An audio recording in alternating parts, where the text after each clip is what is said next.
네, 매주 금요일에는 주간 여론조사를 통해서 한 주간의 민심을 알아보는 쇼미더 민심 시간이죠. 매주 인기가 높아져 가고 있습니다. 그만큼 배의 둘레도 나오는 것 같아요. 우리 배종찬 인사이트 K 연구소에 나오셨습니다. 어서 오세요. 안녕하십니까. 네. 배둘레햄, 배가 더 나오고 있는 뚱커벨 네. 배종찬입니다. 네, 우리 좀 전에 우리 네. 또 허경영 이 국가혁명당 이 명예총재 네. 모시고 얘기를 나눴는데 하다 보니까 시간이 너무 훌쩍 가버렸어요. 네, 정말 예. 영며드네요.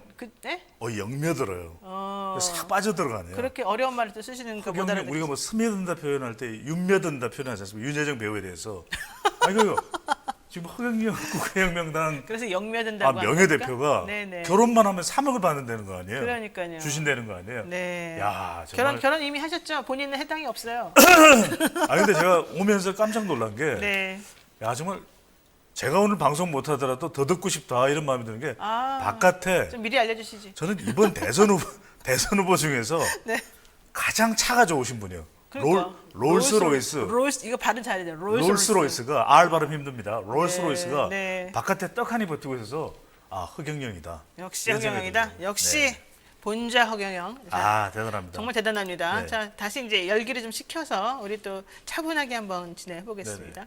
대선 후보 경쟁 치열해지고 있습니다. 차기 대선 후보 지지율 지금 나왔죠? 네, 자, 이 허경영 본자 아니고 제가 나왔다고 해서 빠져나가시면 안 되고. 빠져나갔네 벌써. 에이, 왜 그래요? 한 200분 나가셨네요. 네. 롤, 왜 그래요? 해보세요. 네. 어쨌든. KSOI가 TBS에 의뢰를 해서 지난 13일, 14일 실시한 조사입니다. 자세한 사항은 중앙선거여론조사 심의위원회 홈페이지에서 확인 가능하고요. 차기 대선 후보로 누가 적합하다고 생각하는지 물어보았습니다. 윤석열 30.6%, 네. 이재명 26.2%, 이낙연 12.9%, 홍준표 7.3%로 나타났습니다. 안타깝게도 우리 허경영 이 국가혁명당 대선 후보는 안 나왔네요. 네, 그러네요. 지난 서울시장 보궐선거 때는 오세훈, 박영선 후보에 이어서 3위를 차지했거든요. 세 번째였어요? 그러니까요. 예.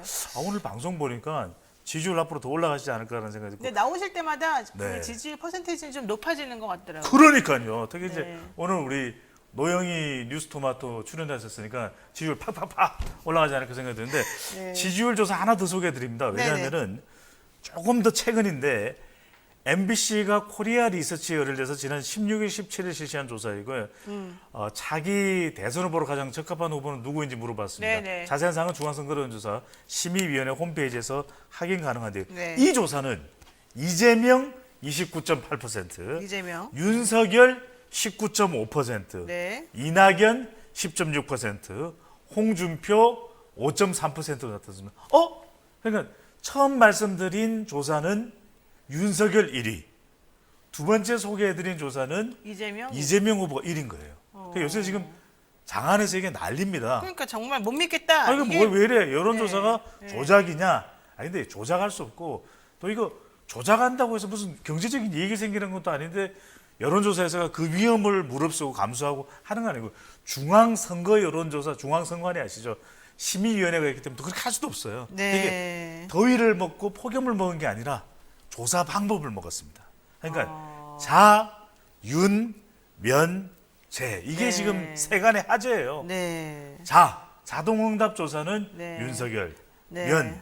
면접원이 직접 물어보는 조사는 이재명 후보가 더 높게 나타나는 조사 방법에 따라 차이가 있습니다. 그래서 레드소다님이 이러네요. 저런 조사 이제 안 믿는다. 네. 구은희님 지지율 전부 가짜다 이러시는. 그러니까 그런 생각 하면 하실 안 돼요? 수밖에 없을 것 같아요. 그래 할 수밖에 없다. 그래서 제가 스트레스를 줄여드리기 위해서 네. 자, 두 가지 제안 드립니다. 하나는 한 조사에 같은 조사 방법으로 된 거 추세를 쭉 보십시오. 추세를 봐라. 한 달 전에는 어땠는지, 보름 전에는 어땠는지, 네. 또 일주일 전에는 어땠는지 이렇게 계속 보실 필요가 있고, 그래도 나는 싫다 이게 뭐냐? 머리 아프다. 그럼 방법 우리 뉴스토마토 쇼미더 민심만 보시면 됩니다. 좀 이따 민심. 그럼 제가 다 설명드릴 테니까요. 걱정하시거나 또 골치 아파하실 필요가 없습니다. 그러니까 어쨌든 지금 ARS 조사하고 그다음에 전화 면접원이 하는 조사를 이제 크게 두 가지로 나뉘어지는데 네.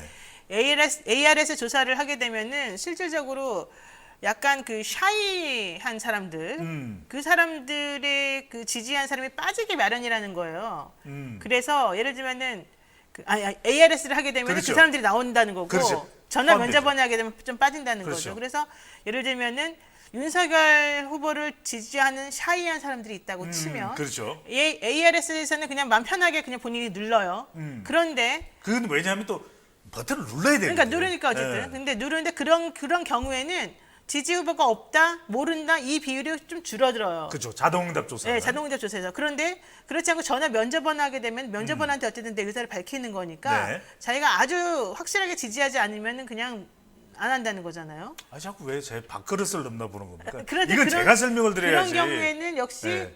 모른다 이런 응답률이 좀 줄어든다는 거죠. 그렇죠. 그러니까 면접원이 직접 물어볼 땐 이렇게 몸을 사려요. 몸을 사린다. 그런 현상이 나타나기 때문에 네. 그런 차이가 있다 이렇게 참고를 해주시면 좋겠습니다. 근데 참고하라는 것도 사실 한두 번이지 좀, 좀 심하지 않아요? 솔직히 말해서. 아니 뭐 하루 사이에 참고하시기 힘들면 참고 하시면 되죠. 아니 하루 사이에 똑같은 사람에 대한 조사인데 네. 하루 사이에 어떤 거는 18% 나오고 어떤 건 30% 나온단 아니, 그러니까 말이에요. 저도 이게 윤 후보 같은 경우 특히. 근데 문제는 뭐냐면 이게 어느 한쪽이 정답이라고 확신이 있으면 그 방법으로만 갈 텐데 아직 그렇지는 않으니까. 네, 좋아요. 너무 화를 내시지 말고요. 네. 화는 본인이 냈죠. 아 왜 그래요? 네. 네, 제가 화 안 내겠습니다. 자, 다시 예쁘게 말하겠습니다. 네. 자, 어쨌든 여론조사 결과를 보게 되면 윤석열 후보는 다소 이제 조금 올라서 지지층이 다시 또 뭉치는 그런 모양새인 것 이게 같고, 두 글자- 그다음에 이재명 네. 후보랑 이낙연 후보는 좀 정체된 것 같이 보인다. 그렇죠. 왜 그럽니까? 근데 차이가 있어요. 네. 왜 윤석열 후보가 그래도 잘 지금 버티고 있을까? 이게 국민의힘이나 보수정 쪽에서 볼 때는 네. 그렇게 되는 이유는 대안이 없다. 대안입니다. 그러니까 한 4주 전만 하더라도 최재형 후보가 치고 올라오고 있었거든요. 그런데 8월 4일 날 출마 선언 최재형 후보 뚜껑을 열고보니까 저 아직 준비가 안 됐습니다. 써준 거 그거 못 읽어요. 에이 왕 이렇게 되면 이게 주목도가 떨어지거든요. 그러네요. 게다가 또 최근에 그 대구에서 방문했을 때 발언을 한 것을 두고서 문재인 정부를 비판한 거 마이크를 들고 네. 이게 지금 또 수사에 들어갔다는 거 아니겠습니까? 그렇죠. 그리고 애국가 사절 이게 어떻게 보면 이미 최재형 후보가 애국 명망가라는 것은 명문가 출신이라는 거 다 알거든요. 네네. 근데 너무 이걸 강조를 할 필요가 없는 거예요. 그러니까 본인이 없는 지지율을 그러니까 수학이 부족하면 영어는 자신 있어요.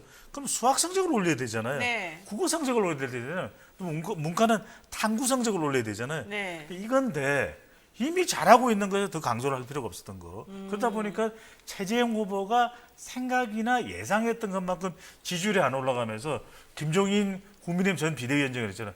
아니 대안이 없어요. 윤석열 외에는 없는 것 같아요. 이러면서 이제 윤석열 대안 없던데 그런데 재밌는 건 뭐냐면 이낙연 후보가 계속 치고 올라갔었잖아요. 네. 최근에 이제 또 황교익 막 칼럼니스트 이제 논란도 있긴 한데 그런데 최근 조사를 보면 오히려 이재명 후보가 더 견고해. 같이 네거티브를 냈는데 이게 뭐냐? 일종의 맞짱 효과죠. 그러니까 잠깐 좀 정리 좀 해가면서 할게요. 자꾸 막 늘어. 아니 잠깐만. 그러니까 조금만 이것만 설명하고. 그러니까 윤석열 후보가 이게 유력하게 서 있으니까 네. 그 상대를 할 수 있는 본선 경쟁력이 있는 후보를 이낙연보다는 이재명으로 생각한다는 거죠. 이른바 그렇군요. 맞짱 효과, 맞짱 애꾸 효과. 효과. 네. 자, 이제 좀 정리해가면서 좀 한번 해볼까 봐요. 네네. 우리가 시간이 무슨 말인지 없어가지고. 못 아니 시간 많아요. 아 그래요? 네. 자, 볼게요. 자, 윤석열 후보가 이제 김종인 전 국민의힘 비대위원장 만났어요. 아까 그렇죠. 좀 전에 김종인 비대위원장 얘기하셨어요. 자, 윤석열밖에 없는 것 같아라고 했다는 거잖아요. 그러면 만약에 김종인 위원장이 윤석열 후보를 지지한다, 돕겠다라고 이제 정확하게 표시를 하고 일을 한다면 많이 올라갑니까? 효과가? 저는 윤석열 적어도 후보 지지자가? 그 지지율이 확 올라가지는 않겠죠. 근데 적어도 이 김종인 전 비대위원장이 중도층 승부의 마술사 또는 네네네. 마법사라는 소리를 듣거든요. 윤석열 뭐 별 희망이 없어. 그럴 때는 또 움찔움찔합니다. 움찔해요. 네. 그런데 이 김종인 전 비대위원장이 여야를 넘나들잖아요. 2012년에는 새누리당, 2016년에는 또 민주당. 그러니까 이번에는 윤석열 후보 쪽으로 가면 물론 이제는 너무 또 왔다 갔다 했기 때문에 그 약발이 좀 떨어질 수도 있는데 적어도 중도층을 조금이라도 견인해 줄 수 있고 또 하나 중요한 역할이 이게 교통정리예요. 네, 누구를? 네, 이준석 대표를 정리해 줄 수가 있죠. 아이고 이준석 대표 자중합시다. 너무 윤석열 후보하고 각 세우지만 이렇게 되면 어떤 현상이 있느냐. 이준석 대표는 MZ세대의 견인에 집중할 수가 있는 거죠. 네. 지금 뭐 얼마나 분란이 심각합니까? 여러 가지 갈등. 전 녹취록 아니에요. 원희룡 후보는 아이고 왜 저거는 저거 정리된다 윤석열 아니에요? 아니에요. 갈등이 정리된다요. 아이 딱합니다. 이렇게 정리가 되니까 김종인 전 비대위원장이 이제 합류를 하게 되면 윤석열 후보를 정말 물밑이든 네. 지원을 한다 그러면 그런 좀 교통 정리가 되는 효과를. 갑자기 지지율이 뭐 10% 20% 올라가는 건 아니에요. 근데 네. 복잡한 상황 정리만 해도 효과가 있다는 거죠. 그러니까 지금 우리 포코와 포코님이 김종인 한마디에 중도 지지율이 왔다 갔다 한다면 중도층들은 판단력이 없는 거 아니겠습니까? 뭐 이런 얘기까지 해주셨고. 그 전부 다는 아니지만 전부 다는 그 아니고. 일부가 영향을 네. 받을 수가 있는 거죠. 자, 그리고요 지금 뭐 김종인 비대위원장이 이제 정확하게 어떤 스탠스를 취하냐에 따라 조금 달라질 수는 있겠다. 여기까지만 이제 듣고 그렇죠. 정리할게요. 자, 그다음에 좀 전에 또 황교익 맛칼럼니스트 얘기 살짝 해주셨는데 결과적으로 이분이 경기관광공사에 이제 사장으로 내정이 되는 상황에서 이낙연 후보 측하고 좀 시끄러웠었잖아요. 그러면서 사람들이 보훈 인사 논란이 나오니까 나 이재명한테 실망했어. 이제 이런 얘기하시는 분들이 많았었어요. 그렇죠. 그래서 지금 우리 애청자분들도요. 아니 나 이재명 후보 너무 좀 실망스럽습니다. 이런 식으로 공정과 상식을 뭐 무너뜨리나요? 뭐 이런 얘기하는 분들도 사실은 있고요. 그러니까요. 네, 그래서 이게 경기도 지지율에 영향을 줄 수 있는 거죠. 네, 그래서 바로 이재명 후보 지지율에 어떤 영향을 줄까요? 여기까지가 네. 질문이에요. 전 말씀드렸잖아요. 네. 경기도 지지율. 경기도 지지율만? 그러니까 왜냐하면은 네. 경기지사인데 경기도에 직책에 임명을 한 거거든요. 이러다 보면 뭐야 지금 경기지사로서의 임기는 1년도 채 남지 않았는데 네네. 더군다나 이게 그러니까 자격이 없다는 이야기가 아니라 훨씬 더 정치적 오해를 불러일으킬 수 있는 거죠. 네. 그렇다면 차라리 이 한교익 마칼럼니스트가 상당히 정치적으로 유용한 인물이다. 그러면 차라리 캠프에 임명을 하면 돼요. 캠프에 한교익 마칼럼니스트를 임명을 해서 한교익 칼럼니스트가 그렇게 하잖아요. 캠프 내에서 저 이재명 후보를 지지합니다. 맛있어요. 이렇게 될 수 있는데 그 이전에도 보면은 약간의 이 한교익 마칼럼니스트가 여러 가지 재주를 가지고 있고 또 능력도 있는 분이에요. 근데 또 백종원 씨하고도 백종원 대표하고도 좀 이게 갈등이 있었거든요. 그러면 이거 한번 생각해 볼까요? 지금 이재명 지사가 경기관광공사에 이 우리 황교익 마칼럼니스트를 뭐 내정했다 이러니까 다들 네네. 좀 보훈 인사냐 그랬잖아요. 자격이 있네 없네 그러면서. 근데 만약에 황교익이 아니라 백종원을 넣었다고 쳐봐요. 그러면 그것도 사람들이 그런 비난을 똑같이 할까요? 저는 한다고 봐요.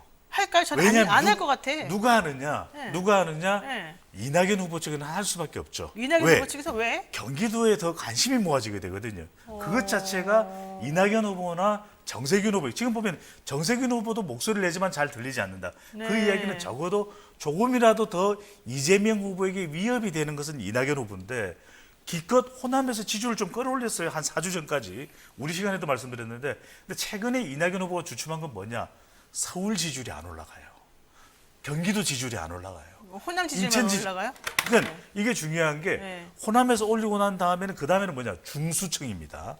자 중도층 그다음에 수도권 청년 지지를 올려야 되는데 네. 이게 안 올라가다 보니까 이거다 한교익 이 경기관광공사 사장 내정에 대해서는 좀 문제를 삼자 이렇게 되면서 공격을 이낙연 후보 쪽에서는 할 수밖에 없는 거죠. 그러니까 이게 그런데 감정 싸움이 이게 된 거죠. 백종원이 된다면 괜찮냐고 내 말은. 저는 안 괜찮다고 봐요. 똑같은 문제가 발생할 거다. 지금 이낙연 후보 쪽에서는 이걸 문제 삼을 수밖에 없다. 누구를 하든. 그러니까요. 물론 이제 한교익 마칼럼니스트가 상당히 또 정치적으로 문재인 대통령을 지지하고 본인의 색깔을 분명히 드러내요. 네네네. 저도 이제 같이 대화를 나눠본 적도 있습니다. 그런데 그런 건 뭐 분명히 부모님의 성향이니까. 네. 근데 지금 본인의 거치에 대해서 고민하겠다 그랬고 지난주에도 제가 살짝 말씀드린지 모르겠는데 논란이 길어지면 반드시 부담이 됩니다. 저는 오늘 네. 우리 뉴스토마토 속보로 단독으로 네. 사퇴 가능성이 상당히 높을 것 같아요. 이미 사퇴했어요. 했어요? 네, 좀 전에 사퇴했다고 나왔어요 속보로. 아니 그걸 제가 어제부터 예상을 했거든요. 우리 다 예상했어요. 자, 아무래도 이해찬 대표가 당신 수고했습니다. 네. 조금 참아주세요. 이 말했던 게 효과가 있었던 게 아닌가 생각이 드는데 네. 어쨌든 사퇴했어요. 아니 좀 몇 시간 좀 참지. 하여튼 뭐 빨리. 자, 어쨌든 백종원을 임명했어도 혹은 내정했어도 말을 많았을 봐요. 것이다. 이제 저는 아닐 거라고 좀 생각하는데 네. 어쨌든 됐고요. 자, 여러분 지금 노영의 뉴스 인사이다 배종찬 인사이트 K 연구소장과 함께하고 있습니다. 오늘 약간 부정확한 것 같지 않습니까? 그래도 좀 참고 한번 들어봅시다. 쇼미더 민심. 자, 궁금한 점 있으신 분들은 유튜브에 유튜브에다가 한번 올려주시면 되고요. 네, 좋아요입니다. 설명이 너무 길어요. 그리고 오늘 발표된 여론조사를 빨리 알려주셔야죠. 왜 이러십니까? 뉴스공장에서 오늘 했는데 뭐 이런 얘기 나오고요. 이럴 수가 있으니까 아유, 뉴스공장을 듣거나 네. 보시지 말고 네. 우리 뉴스토마토 그래도- 쇼미더민심입니다. 네, 뉴스공장 갔다가 여기 왔다는 게 중요합니다. 네. 자, 정당 지지율 한번 보겠습니다. 더불어민주당과 국민의힘 지지율 어떻게 나왔습니까? 네, 최근 좀 추세를 말씀드려야 되는데 역시 자동응답 조사는 좀 국민의힘이 좋게 나와요. 그리고 또 전화 면접원 조사는 더불어민주당이 또 좋은 결과가 나오는데 이것도 그냥 뭐 두 조사 방법의 차이가 있대요. 최근에 굉장히 팽팽한 모습인데 네. 내용상으로 들여다보면 네. 더불어민주당은 네거티브 공방 때문에 지지율이 처졌던 것이 조금 회복되는 추세에 있고 네. 국민의힘은 왜 재보궐선거 이후에 지지율 얼마나 좋았습니까? 네. 뭐 이준석 돌풍 6월 11일 날 이준석 30대 대표가 탄생하면서 MZ세대 지지율까지 뭉쳤거든요. 근데 최근에는 이 각종 갈등, 원희룡 후보, 이준석 대표 사이 갈등, 윤석열 후보와 이준석 대표 사이의 갈등, 이윤 갈등 이러면서 최근 지지율이 특히 이제 여성표가 좀 빠져나가는 현상이 국민의힘 지지율에서 나타나고 있죠. 그렇군요. 네, 노영희 변호사님 잔디 괴롭히지 마세요 이런 얘기 나옵니다. 누구십니까? 네. 그런데도 한편으로는 잔디 평론하지 마세요도 있네요. 아니 자 보겠습니다. 여기서 잔디는 우리 배종찬 소장님을 말하는 것 같아요. 해석상. 잔디 예쁘게 봐주시고요. 네, 자 이준석 국민의힘 대표하고 대선 후보 특히 윤석열 후보 측하고 갈등을 겪고 있습니다. 네. 이게 당 지지율에 영향을 미칠까요? 저는 두 가지 측면에서 영향을 준다고 봐요. 첫 번째는 뭐냐면 중도층입니다. 왜? 윤석열 후보가 기대할 수 있는 지지는 국민의힘이나 보수층은 지지하겠죠. 네. 근데 중요한 것은 항상 대통령 선거는 두 가지 이념 지지층을 가져가야 돼요. 보수면 보수, 또 진보면 진보에서 네. 중도층을 누가 가져가느가 중요한데 이렇게 갈등을 빚게 되면 중도층에서는 왜 그래? 피로감을 느낄 수밖에 없거든요. 네. 또 하나 중요한 게 이준석 대표한테 기대할 수 있는 건 뭐냐면 역시 그래도 MZ세대 20대 30대 돌풍 일으켰었잖아요. 네. 물론 뭐 여혐 남혐 논란도 있었습니다. 그럼에도 불구하고 이준석 대표이기 때문에 기대하는 것은 젊은 세대 지지율을 겨냥. 그런데 이준석 대표가 이렇게 갈등을 빚고 또 윤석열 후보도 맞서서 나도 뭐 가만히 있지 않을 거예요. 그러니까 신지호 총괄 부실장의 경우에 탄핵까지도 해요. 이렇게 되면 중도층과 2030 세대 지지율이 떠날 수 있기 때문에 그만큼 지지율에는 악재라고 봐야 되는 거죠. 국민의힘 지지율까지도 영향을 줄 수 있는 것이고 특히 이런 논란에 또 갈등에 민감한 이 응답자, 유권자가 누구냐면 바로 여성입니다. 네. 그래서 항상 강조하지만 네. 자 진행자가 누구입니까? 노영희 네. 진행자. 네. 노영희 진행자와 가까이 해야 여성표를 얻어갈 수 있어요. 네.